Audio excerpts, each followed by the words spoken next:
The ones that we commonly see around here, humpback whales and white spinner dolphins. And sure, you guys, especially come to a lot of these talks, especially this month, probably like dolphins and whales, right? Go out to have encounters. But really want to show you guys how the right way to show their love. And we like to say the best way to do that is to have a long distance relationship. We'll go a little bit more of that into the presentation. So I work for NOAA Fisheries. A lot of you guys, I'm sure, are familiar with NOAA, but may not be familiar just how big NOAA is. So we're actually in the Department of Commerce, the largest agency in the Department of Commerce. And there's a lot of different line offices within it. So I'm sure you've heard of the Weather Service. I'm a part of the National Marine Fisheries Service, so you might hear it referred to as NOAA Fisheries. And we manage the commercial fisheries around the country, and also the protection of federally protected species. And we'll talk a little bit more about what that means. So I'm a part of what's called the Protected Resources Division. And what we really want to do is we try to enforce the laws, the Endangered Species Act, or I'll refer to that law today as the ESA, and the Marine Mammal Protection Act, or the MMPA. And we really try to work to conserve, protect, and recover the species that are protected by those laws. And you can see some examples that may look familiar to you guys there, like monk seals, dolphins, whales, and sea turtles, the common ones you'll see in the lake. Within the Protected Resources Division, the branch that I'm in is called the Wildlife Management and Conservation Branch. And we do a number of things, including the wildlife rescue responses. So you may hear of the monk seal response team, or turtle response team, or cetacean response team. So that's something that our branch manages. I know we have a volunteer from HMAR, and they're the groups that are typically out on the beach doing outreach to people, talking about monk seals and educating them about monk seals. So we help work with them quite closely in responses.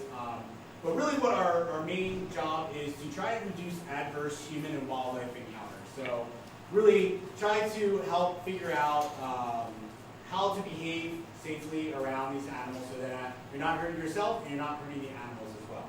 So you can imagine there's quite a bit of outreach involved with that.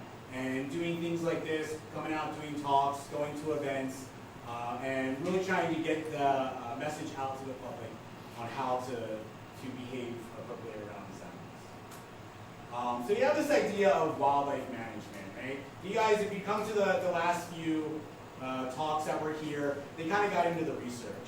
You know, look at the wildlife management is a little bit different. When I first started at NOAA, I was thinking like, okay, wildlife management, I'm going to go out maybe on the shore, take a look at animals, maybe, you know, see the behaviors, manage the behaviors of the animals, things like that. And occasionally we might get some unique behaviors. We might see the animals. For example, they might be able to forget how to eat their prey, and some, you know, it could be a little tricky. You have to help them out through that. Occasionally you might find an individual or two that caught in with a bad crowd maybe and started going a little south, getting into some trouble, and we have to sort of steer them back into the right area. So, you know, occasionally we see some unique behaviors from these animals that we need to manage from the wildlife. But a lot of times with wildlife management, the animals are behaving just as they should. They're going out, doing what they need to do to survive in the ocean environment. And it's really the encounters that they have with people is where this idea of wildlife management comes in. So when you look at this idea of wildlife management, it's not really managing wildlife at all. It's really more of the people management and how they interact and encounter the wildlife with it. So really wildlife management, or at least the part of wildlife management that I deal with, is really just teaching people how to respect the wildlife and how to behave appropriately around them. And of course, with our goals of conservation and recovery for these species. So it goes to show this idea of wildlife viewing. So I'm sure all you guys here love to go out, view the wildlife, and experience that, myself as well. But you have this idea of encountering wildlife and possibly disturbing their natural behaviors. Is it helpful for the animals? Is it harmful? And really the answer is it's both. And it really depends on what the situation is. So there are a lot of benefits to wildlife viewing, but when the wildlife viewing is done the right way. So first off, we all know that tourism is huge here in Hawaii. It's the largest private sector industry in the state. And as you know, it brings in a lot of money and also brings in a lot of jobs for the residents here. So it's really important that we have an industry here so that the people, the locals here, are able to make money to put food on their table and provide for their families. Also, wildlife viewing done in the right way, it can provide an extraordinary once-in-a-lifetime experience. And sometimes if you live here, lucky like us, it might be twice of a lifetime or 3 times of a lifetime. But you get these amazing experiences, and people out here, especially visitors who don't get to experience this as much, it helps create this interest in species conservation. They maybe have never seen a dolphin or a whale or a turtle or a seal before. Coming out there and just genuinely finding interest in that. And it really helps promote the awareness of threats. So as you guys know out here, there's things that people can do on the mainland that can impact what we have out here as far as climate change and things like that. And reducing plastic pollution. So really, having these wildlife viewing experiences promotes the awareness of these threats and also just conservation awareness for these species. And finally, having wildlife viewers out there really does help us monitor the health of individuals and groups of animals and can support us for wildlife responses. Like I said, part of our group, we do these wildlife responses, and a large majority of the calls, in fact just about all of them, come in from conservation groups like HMAR and others, and also just the general public calling our hotline and letting us know. And without that, we wouldn't be able to go out and respond to those individuals and do what we need to do to try and keep them safe and alive. So however, when you do have these encounters with wildlife, and a lot of times these close encounters, unfortunately, they really can disturb their natural behavior, which does hurt its animals' chances to survive. And what it can do is it can use up precious energy for the animal, it can cause physiological stress, it can lower reproductive success, it can affect the way they socialize with each other and communicate with each other, it can condition or habituate the animals to human activity, which can put them at risk of things like boat strikes or entanglements in fishery gear, or it can just overall change the behaviors that they need to do in order to survive, like their feeding, their breeding, their sheltering, things like that. So there's certainly benefits to wildlife viewing, but if it's not done in the right way, it can also come at a cost. So you might be thinking, okay, well, we have these animals, they're there, why go through this trouble to protect them? And really it comes down to that these animals, especially here in Hawaii, are highly valued. They're valued aesthetically, ecologically, their educational value, recreational values, cultural values, certainly here in Hawaii, and also a lot of scientific value. So one, they're a very, very important part of a healthy marine ecosystem. So right now, we're in an era that has a high rate of extinction. And just a little bit of action can tip the balance one way or another. So we have to be cautious about what we're doing to make sure that these populations stay safe. Also, these animals are what's called apex predators, which means that a lot of them are at the top of the food chain. And being at the top of the food chain really helps you manage what's underneath. And some of them are even considered keystone species, which what that is basically a species that if you take it out of a certain ecosystem, it causes that ecosystem to change dramatically, and usually in a negative way. So it's important to keep these animals in the ecosystem, so that way the ecosystem can continue to function how it's supposed to be functioning. And finally, these animals are charismatic megafauna, right? You guys heard that term before? Charismatic megafauna. It's just another term for just these really cool animals, basically. They're long-living, they're intelligent, and they're what's called a sentinel species, which they can actually act as a proxy for the health of the ocean. So we can measure these, or we can study these animals and really kind of figure out how the ocean is. These animals are eating the same food that we're eating. They're in the same water that we're in.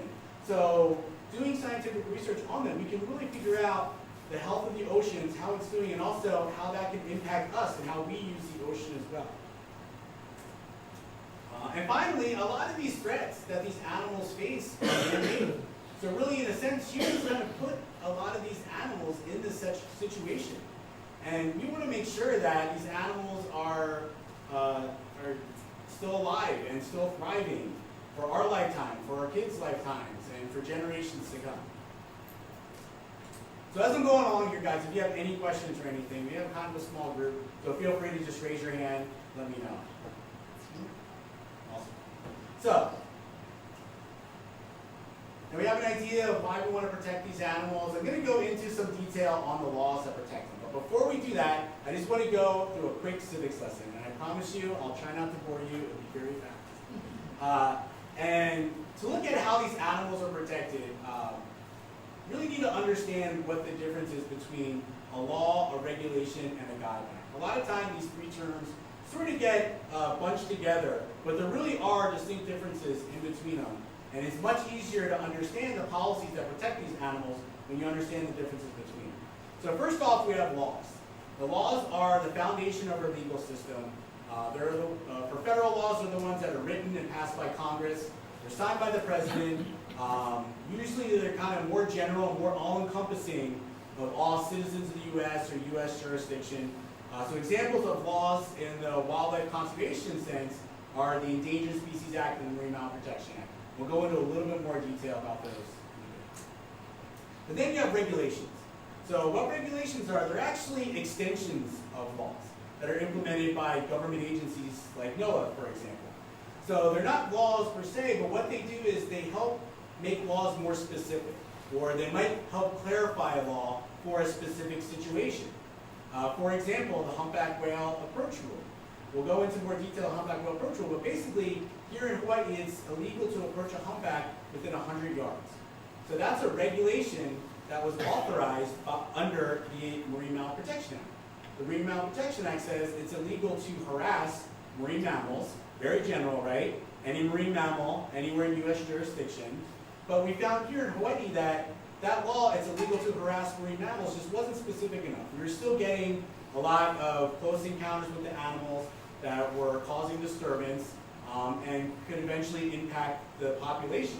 So we decided, okay, we got to get more specific. So we're going to make a regulation. We're going to make an extension of the Marine Mammal Protection Act. And that's where we got the specific 100-yard approach rule, which is just for humpback whales, so not all marine mammals, just humpback whales in Hawaii.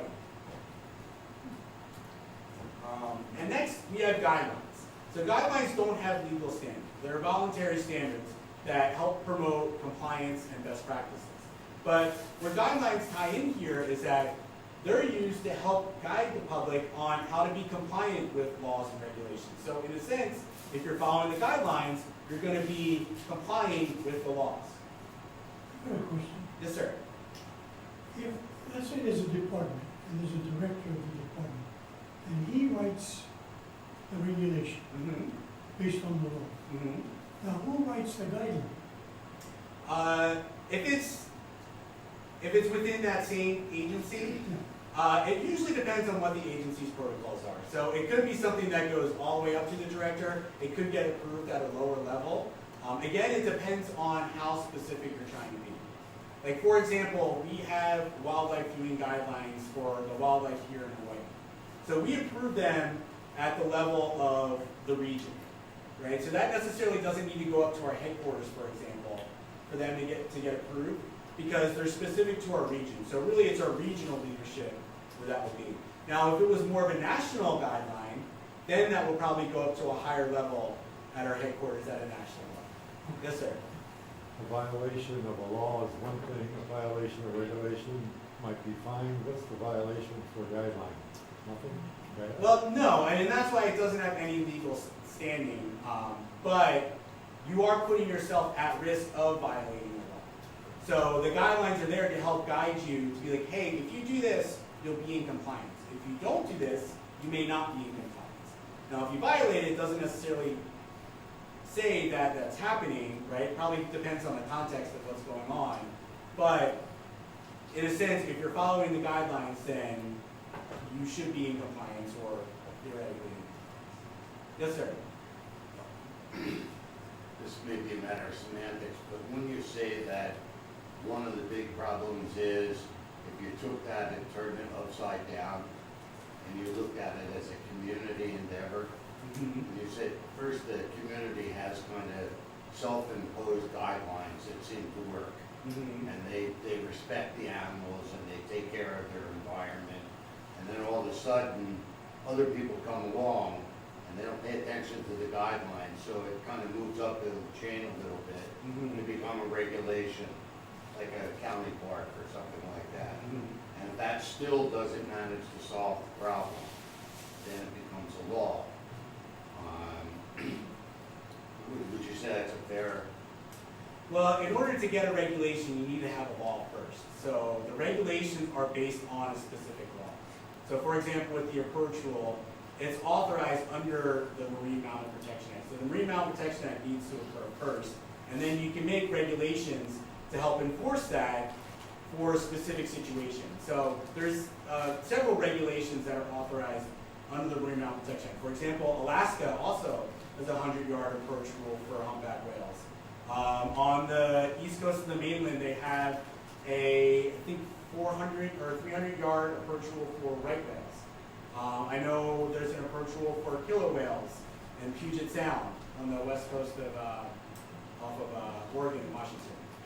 So I kind of understand what you're saying. I think conceptually, yeah, I can see how that works.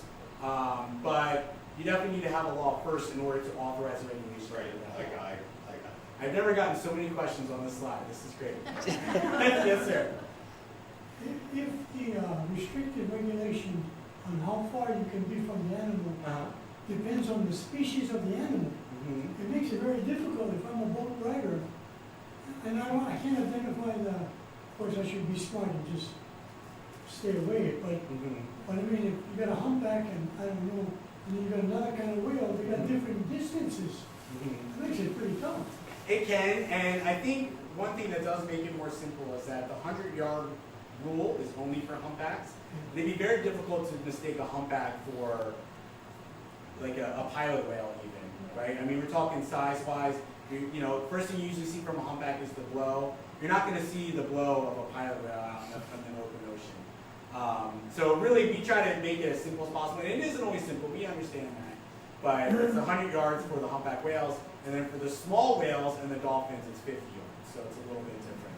But I understand what you're saying, and you know, again, a lot of it is situational, right? A lot of it's contextual, and you know, like you said, the safest thing probably is just to not approach it. Yeah, if I didn't know, I would probably take the bigger distance to play safe.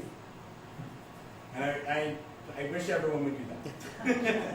So I'm going to move on. This is great. You guys have so much interest in this. I think it's great, but we have a lot of slides to move on with. Any other questions afterwards, I'm more than happy to chat with you guys. So let's get into these laws a little bit. First I mentioned was the Endangered Species Act, the ESA. And there's two categories under the ESA that wildlife can be listed as. So first, it can be endangered, which means they're in danger of extinction throughout all or a significant portion of its range. Or they can be what's called threatened, which means it's likely to become an endangered species within the foreseeable future. Within this law, it's illegal to take. So it's an interesting concept, this word take. And what take means is to harass, harm, pursue, hunt, shoot, wound, kill, trap, capture, collect, or attempt to do those things. Now a lot of these things, harm, pursue, hunt, shoot, wound, kill, trap, capture, those are pretty straightforward, right? But then you have this one, harass. What does harass mean? And that's where it kind of gets tricky, and that's where a lot of this wildlife management comes in, is trying to really define what harassment is and try to get the public to understand what harassment is. So the Marine Mammal Protection Act, another law that protects all marine mammals, and it's also legal to take. So very similar, but a little different definition: harass, hunt, capture, collect, kill any marine mammal or attempt to do so. So this law actually goes into a little bit more detail as to what harassment means. And basically what this law says is that any human acts of pursuit, torment, or annoyance that has the potential to either injure a marine mammal, so level A harassment, or, which is much more common, disturb a marine mammal by causing a disruption of its behavioral patterns. So a little bit more specific, a little bit more detail, but again, you know, what does it mean to pursue or torment or annoy? How do you annoy a dolphin? And it's really hard to figure that out. So not always very specific. So it's up to us to try and provide guidelines to help interpret that so that you can remain compliant with the law as best you And I see an injured mammal on your slide. Mhm. I was just watching the local news and there was a sick monk seal on the news of toxoplasmosis. We know where that's from. Mhm. That's harming the mammals. What are we doing about the cat species? It's definitely something that our agency is looking into a lot, and something that we're strongly considering and we're devoting a lot of time to, but it is a very complicated issue. I myself am not an expert on that, but it's definitely something that we're taking very seriously and trying to figure out. Maybe for another presentation. Or a solution.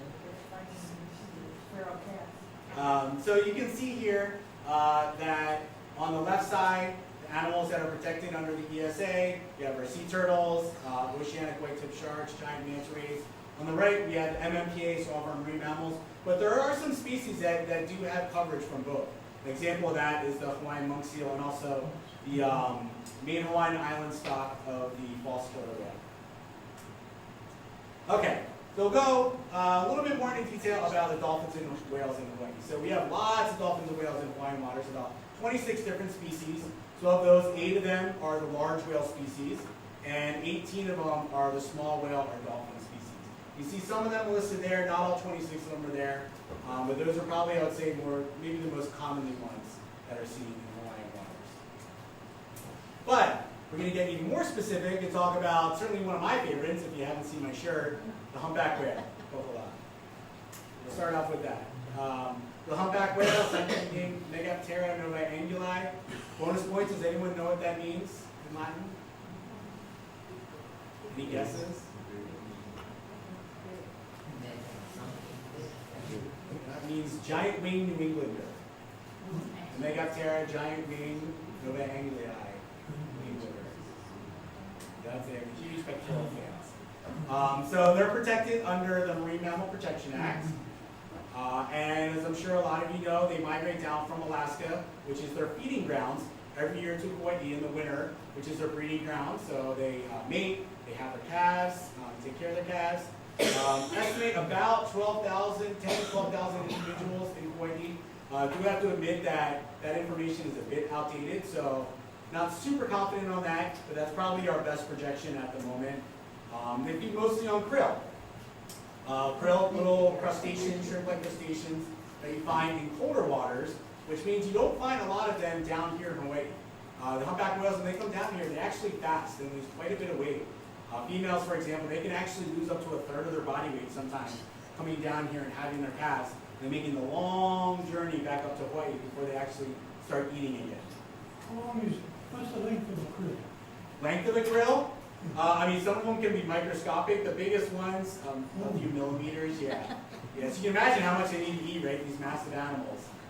But yeah, the krill plumes up there, they're pretty spectacular up there. Never been up there. But since they do have their calves down here, you do get a lot of young calves that are seen in the water, which just means that that's another very fragile relationship and fragile state that these animals can be in, having these newborn calves with their mothers. So one interesting tidbit, just read an article, scientific article last week, where you're talking about why whales migrate.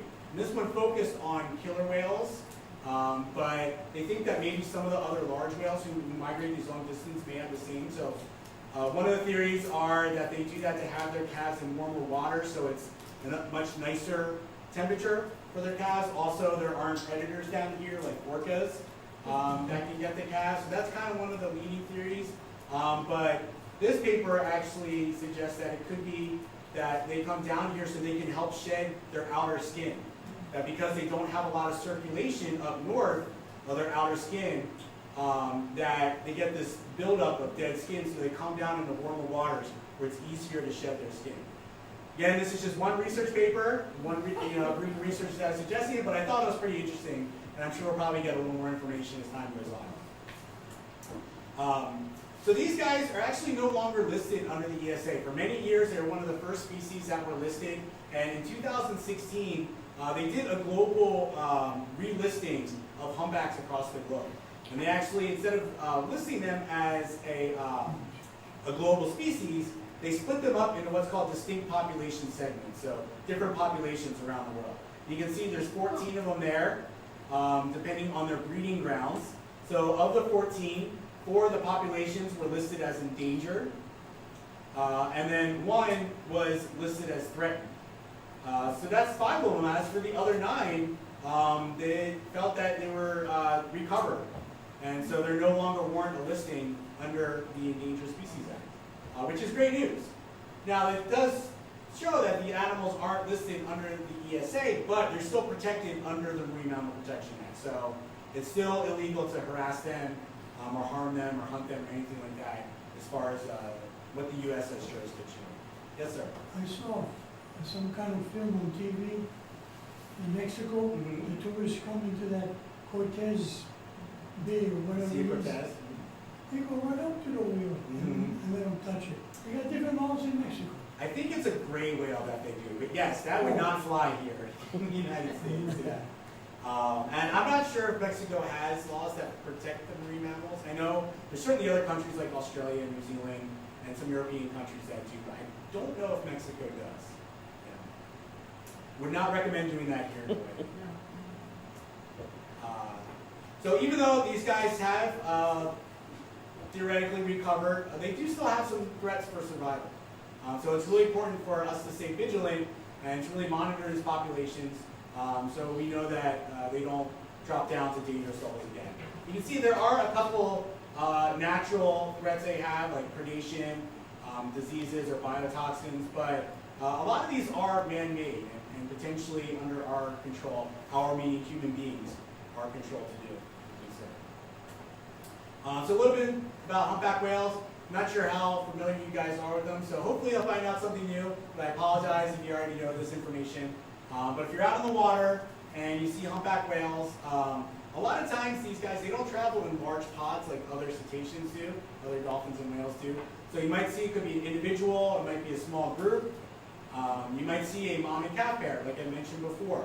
Quite common, certainly more in the end of the season, like we're getting into now. Mom and newborn calves. And a lot of times they might have a male escort with them as well, traveling along. We also have singing whales too. So the humpback whales, the males, they love to sing.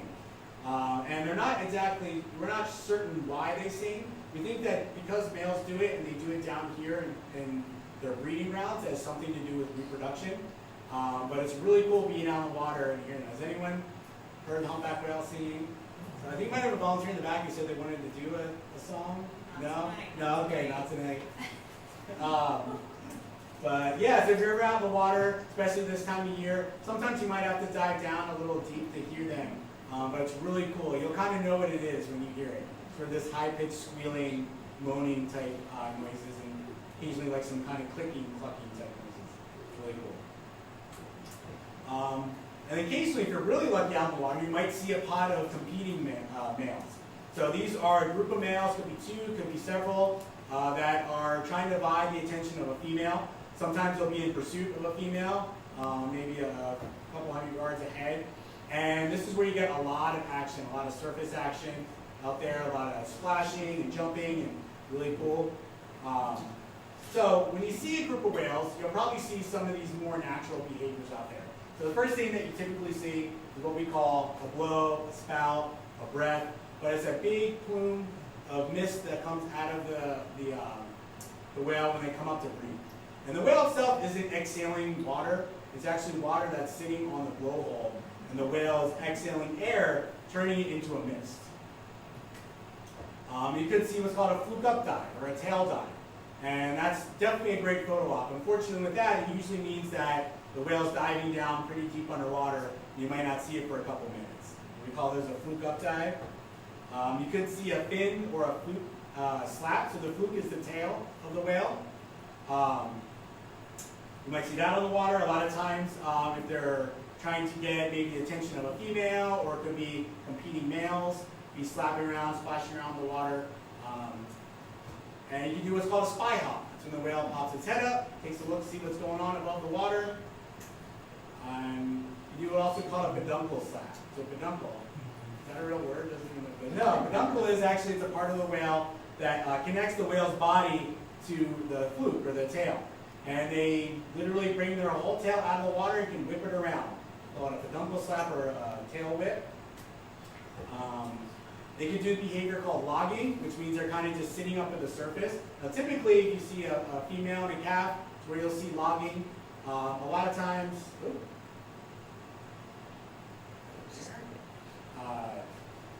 but we get a lot of calls about this, about a female not moving for several minutes or even a couple hours, and usually it's because they're resting. So as I said, they're using up a lot of energy having their calves. They're not getting that energy back from eating, so they might just kind of rest at the surface and thermoregulate and relax with their calf. And then finally, everyone's favorite, the breach. So jumping out of the water, exposing all or most of its body.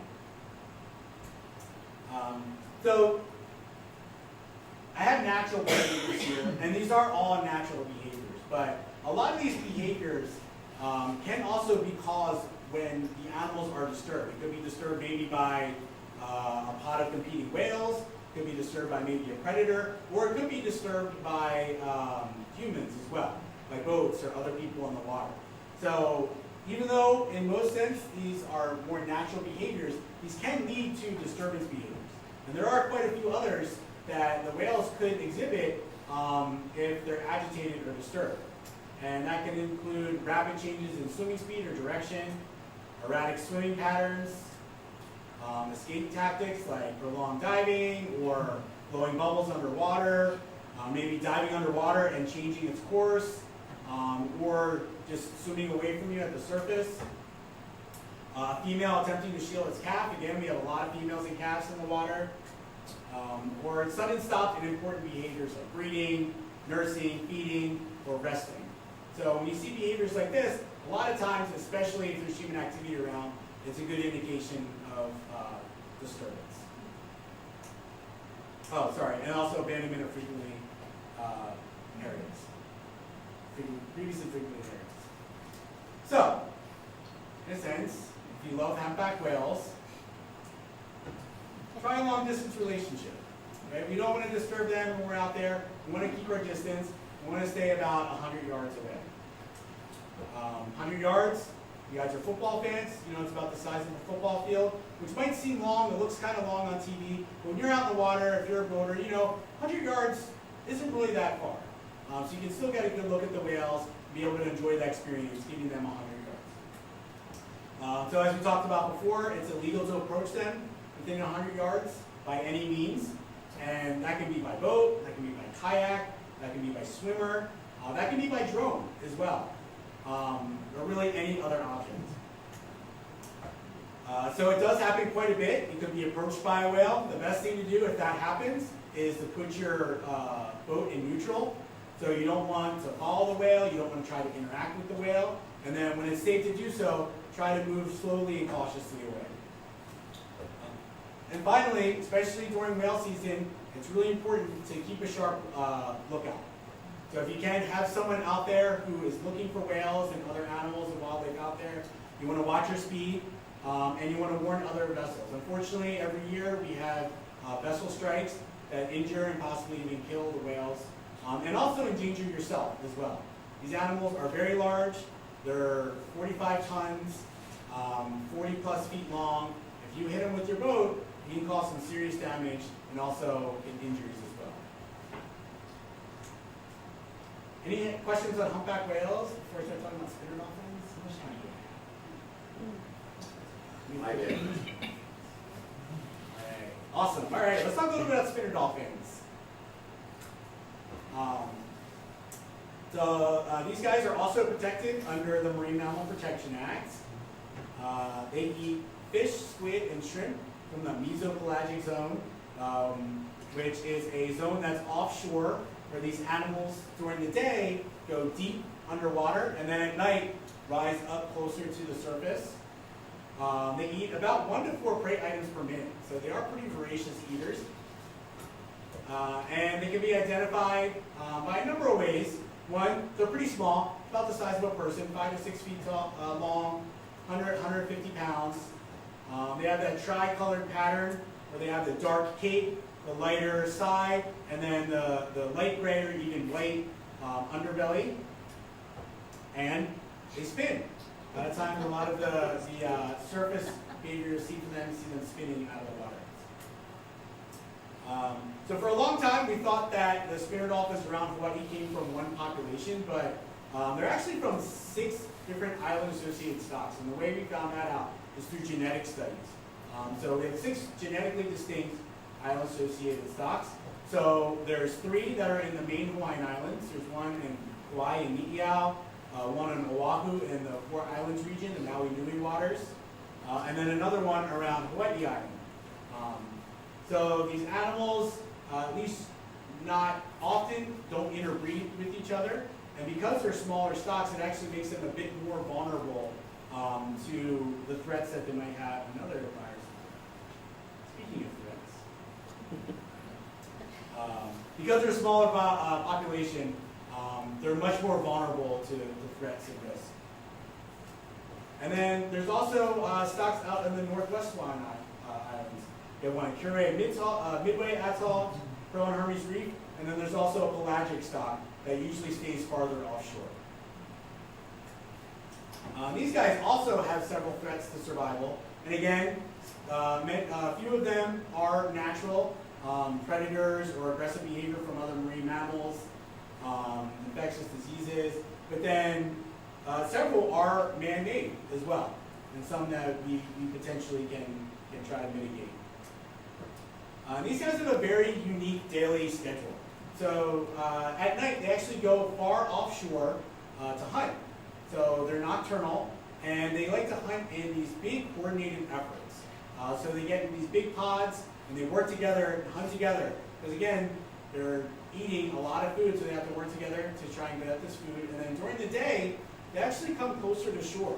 And they use these shallow, sandy bays to rest, to nurture their young, to socialize, and also to avoid predators. So when we see them during the day, these animals actually have these very important, essential daytime behaviors, and making them very vulnerable to disturbance.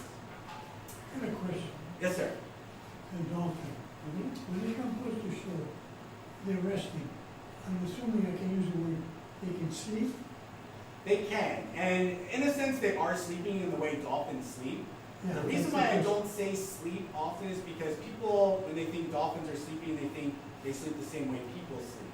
But they sleep while they're moving, so they actually shut down part of their brain and keep the other part awake, because they still need to breathe, right? They're conscious breathers. They still need to come up to the surface to be able to breathe and get air, and also look out for predators. So when we say sleep, people might go to the beach and be like, oh, they're swimming around. They're obviously not sleeping, right? So that's why I say rest, but you're right. They are, in a sense, sleeping at times when they're doing that. And we'll talk a little bit more about the resting behavior, sleeping behavior. So because these animals are easy to access, they're coming to the same bays just about every day. They're coming really close to shore. They're really easy to access for wildlife tour operators and also recreational viewers. You can see on the chart there that in 2006, we had 10 operators statewide. In 2015, which is actually 5 years ago, we had over 70. So we have this explosion of dolphin-directed tour operators around the state. And unfortunately, a lot of times when these encounters are happening are during these critical daytime resting periods. There are times where the dolphins really need to have their disturbance minimized as much as they can. And unfortunately, there's advertisements and also social media posts by tour operators, by some tour operators, and also recreational viewers that can unfortunately encourage close encounters. And a study on the Big Island looked at resting bays, spinner dolphins and resting bays on the Big Island. They found that 83% of the time these dolphins were exposed to human activity, with only about 10 minutes of reprieve between exposure. 83% of the time these animals were around humans while they're trying to do those important daytime behaviors like resting. And they found that compared to any other dolphin species in the world, that was the highest amount of exposure and what was studied.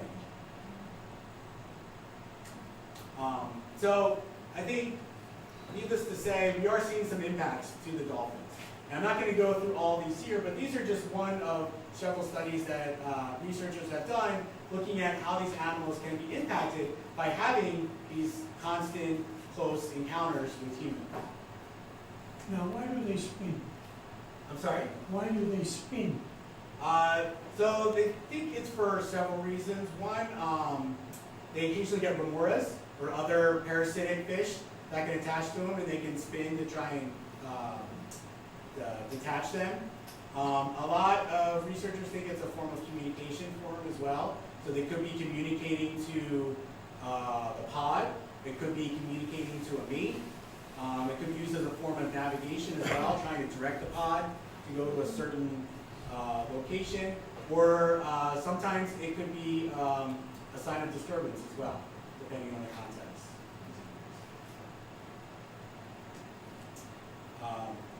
So we are seeing impacts to the health of the dolphins. In 2016, NOAA Fisheries proposed a rule to enhance protection of the spinner dolphins. So the rule is still being finalized, so it's currently not in effect, but it's very similar to the humpback whale 100-yard approach rule, but it would be for spinner dolphins and 50 yards. And also, it would be a prohibition of swimming or attempting to swim with the animals within 2 nautical miles, so when they're in their resting areas during the day. But there are several exceptions to the rules. If you've ever been out on the water and dolphins have been there either on a boat or swimming, you know that dolphins do occasionally come up to you. So that's certainly one of the exceptions, that if dolphins are approaching you, or if you're maintaining your course, or if there's permanent research, or if there's an emergency. So there are exceptions. Really try to make it as logical and common sense as possible, but for all intents and purposes, we're hoping that this rule, if finalized, will enhance the protections that the dolphins need to minimize their disturbance. The foundation for this rule is based on a program called Dolphin Smart. And what Dolphin Smart is a voluntary program for tour companies to follow specific guidelines that help promote responsible viewing practices. Working with the tour companies so that they know what the best way to view these animals are. It was established in 2007, actually in Florida, but expanded out here in Hawaii in 2011. And there's 2 types of participants you can have. You can be either a recognized operator, which is a tour operator that follows a set of criteria, and when doing that are recognized by the program as a sustainable operator. Or you can be a proud supporter, which a proud supporter is usually others who don't do tours, but want to try and help support Dolphin Smart. So it could be an NGO, it could be maybe a hotel or a concierge that likes to promote Dolphin Smart tours, that kind of thing. So right now, we're currently undergoing an update to the program and trying to improve it. And we're going to try and focus more on the education and training for operators so that they understand how to actually go out and behave around the dolphins, and also trying to make it more inclusive. So try to get more people involved to get the word out about just how harmful close encounters can be with these dolphins and the best way to be around them. Okay, so we talked about humpback whale natural behaviors. We'll talk about spinner dolphin behaviors as well. And really there's 3 major types of behavior you'll see. So first is the resting behavior, or the sleeping. And you'll see that a lot of times when the dolphins are in a very tight group. Their speed is very slow, moving back and forth, sometimes occasionally circling in the same area. And when they come up to the surface, they'll actually take multiple breaths. So you'll see a whole big group of them come up, really tight together, take a bunch of breaths, and then all together they'll dive back down and take long periods of time underwater. And underwater you can see that picture, that's kind of what they're looking like. So you see dolphins like that, that usually characterize what we call resting behavior. Then there's social behavior. This one I think is a little bit more obvious, where it's characterized more increased activity levels, consistent aero behaviors, breaches, spins, slaps on the water, things like that. There's much less time spent underwater, so their dives are much shorter. And then finally you have traveling behavior. And really what this is, pretty obviously the animals are trying to travel from one place to another. Either they're traveling to find a good resting spot for the day, or maybe they're going out for the night to hunt, or coming back in the morning to rest. And that's basically just directed swimming that's in a straight But occasionally you might see some behaviors from the spinner dolphins where they can be agitated or being disturbed by human activity. And that could include rapid changes in direction or swimming speed, avoidance from a negative stimuli or what we call displacement, escape tactics, so similar to the whales, prolonged diving, blowing bubbles underwater, underwater course changes, females attempting to shield their calf, closing ranks, or we call tightening ranks, where there might be a pod that's a little spread out, maybe showing some active behavior, and all of a sudden they might feel threatened and potentially get nice and close together. Or you could see an increase in surface behaviors. You're like, wait, hold on. Weren't you just telling me before that that's natural behavior, them spinning and jumping? It can be, but it really depends on the context. So if you come up on a pod of dolphins and they're exhibiting resting behavior, and let's say there's some close encounters with some boats or swimmers, and all of a sudden they're showing aerial behavior. Well, before the human interaction, you were seeing resting behavior, and now you're seeing aerial behavior, which is more indicative of active behavior. So in that sense, we would consider that likely to be a disturbance behavior. But if the animals are spinning, jumping, doing their thing, really hard to tell, right? So it really just depends on the context of that to determine whether or not these surface behaviors are considered a disturbance behavior. Any questions on the behaviors? And just really quick, want to go over, if you are out in the water and you happen to see these animals, just some actions that swimmers could do that could disturb this natural behavior. So one is closely approaching them, so getting close to them. You could pursue or follow them. Say the dolphins swim past you, you keep swimming after them, trying to catch up. A lot of times people say they want to be part of the pod. That's not a good idea. Diving down towards them. So a lot of times if these animals are diving down deep, especially if they're tight together like this, it's because they're resting, right? This is indicative of resting behavior. So diving down close to them can startle them, potentially disturb that rest. We're trying to elicit response, so making noises, splashing, or there's a thing called the leaf game that folks play out in the water where they bring a leaf out and the dolphins play with the leaf. So that, even though can seem fun, is still disturbing their natural behavior. And then boats also can disturb the natural behavior. So they can do what's called driving, which is really corralling or herding the dolphins in a specific direction. Circling around them. You can circle around the dolphins, try to get them spin out of the air and jump so you can get a good picture. Or do what's called leapfrogging, or the more technical term is interception. And that's basically placing your boat in the directions of the dolphins so that the dolphins actually approach you. And occasionally you can do that multiple times so you get multiple close encounters with the dolphins. So, you love spinner dolphins. I think you guys know where this is going.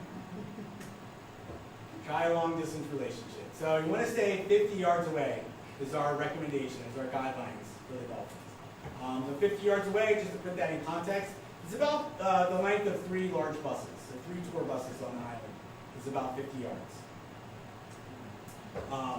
So just a general rule, view them with respect. And how do you do that? Well, try not to do anything that disturbs their natural behavior. So you want to remain 50 yards away and not swim with them. If you're approached by them, if you're on a boat, just maintain your course, or don't attempt to approach, follow, or otherwise interact with the animals. If they approach you, just let them do their thing and pass by undisturbed. And if you happen to see any of those signs of disturbance, even if you are 50 yards away, we recommend moving away cautiously and giving them even more space if you can. Okay, so I have about 10 minutes. Okay. Just kind of want to go over some myths and facts that folks may have about spinner dolphins. So one very, very common myth that we hear is that if spinner dolphins don't want to be around people, they can just swim away, right? They're faster than humans and they're more agile than boats. Which, yeah, they are faster than humans and more agile than boats. But the question is, should they have to swim away? So these spinner dolphins, they choose specific daytime resting areas like the shallow sandy bays, where it's easy to spot predators and they're close to their feeding ground. So if you're having them leave these areas, you're actually making them more vulnerable and at risk in doing that. they're more vulnerable to predation, and now, if they're not close to their feeding grounds, they actually have to use more energy to get to those feeding grounds, potentially. So again, yes, they are faster than swimmers, they're more agile on boats, but they're there for a reason.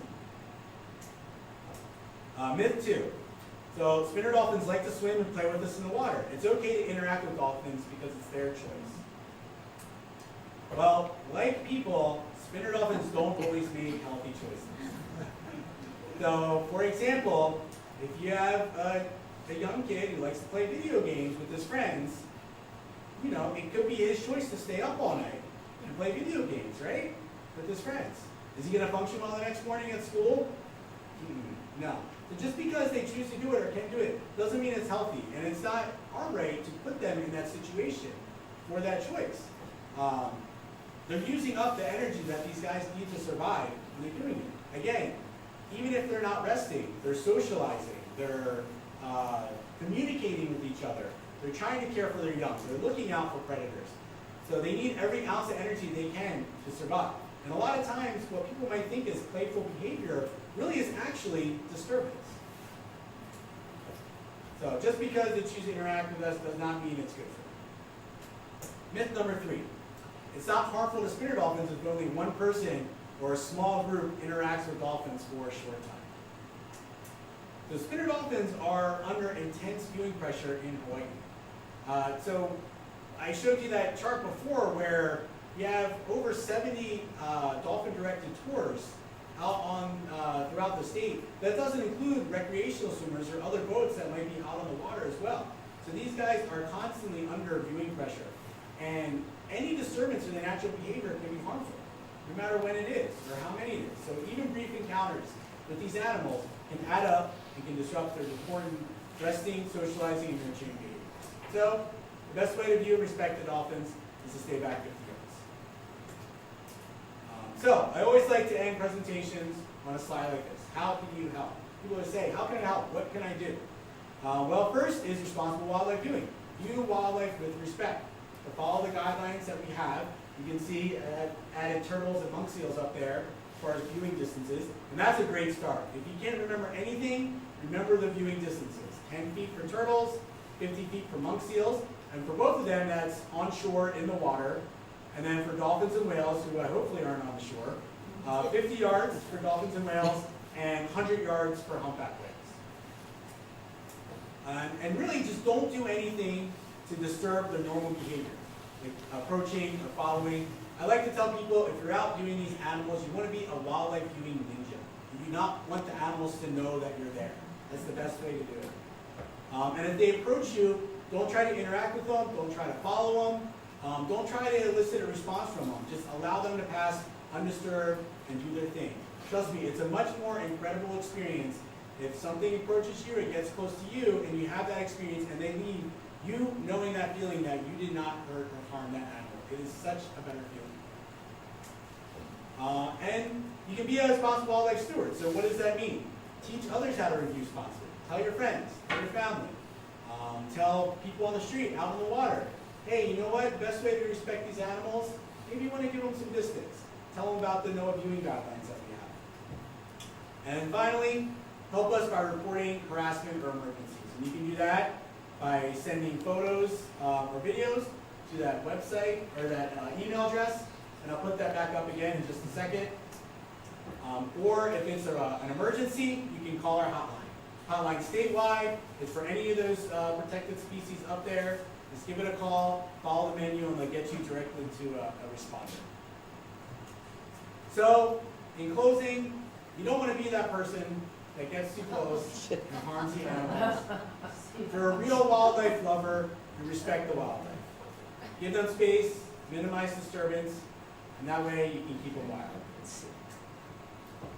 So there's my contact information. If you guys have any questions later on,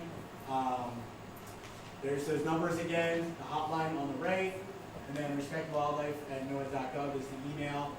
So I actually monitor that email as well. So either one of those emails will come to me. And I also have business cards if you guys are interested in taking one of those. I'll set them up here.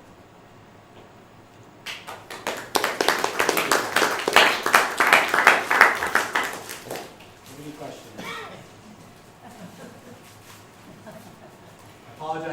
many investment bankers. I have a question. Yes, sir. My girlfriend tells me when she was younger, she'd go to Manila Bay and the dolphins would always be friendly. Do they ever have any spinner dolphins at Manila Bay? They do, yes. There's a resident pod of dolphins at Fisheries there. And also a little bit later as well. Any other questions? We had a lot of questions throughout the presentation. Which is good. Yes, sir. I thought I saw, maybe when I got my facts mixed up, but apparently they cannot hold their breaths very long, the spinner dolphins. A few minutes or A few minutes, yeah. So it really depends on the dolphin, right? So humpback whales, they can hold their breath for, I think, up to an hour. They've recorded them. Spinner dolphins, not nearly that long, but certainly still longer than us. But yeah, a few minutes. Generally, you'll see them hold their breath for at most maybe 3 to 5 minutes, but they can hold their breath for longer, I think. so they come to the surface frequently. Mm-hmm. Yeah, and usually depends on what behavior they're exhibiting as well.